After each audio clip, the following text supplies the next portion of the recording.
সম্মান আর ইজ্জতের মালিক হলো আল্লাহ। মেলা আশা করে খালা আমার কাছে গেছিল যে আমি হাঁস বসালে সব বাচ্চাগুলা উঠে, তাই খালা আমার কাছে শখ করে গেছিল। তো ইজ্জতের মালিক হলো আল্লাহ। দেখেন সব বাচ্চাগুলাই এই তো 3টা বাচ্চা বড় হয়ে গেছে।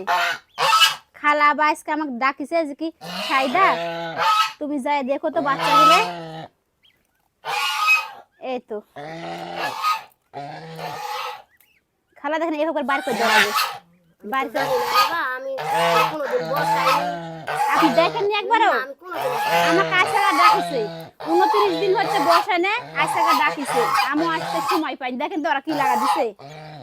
আমরা কোনোদিন দেখিনি। ওই মাসের 20 তারিখে বসানো হয়েছে, এই মাসের আবার আজ 19 তারিখ। তো আপনারা অনেকেই বলেছেন আপু এই বাচ্চাগুলো দেখার অপেক্ষায় থাকনু। তো এই তো বাচ্চাগুলো 6টায় উঠেছে আলহামদুলিল্লাহ। আর আপনারা এত দোয়া করেছেন সবাই মন থেকে, ওই জন্য 6টায় উঠেছে।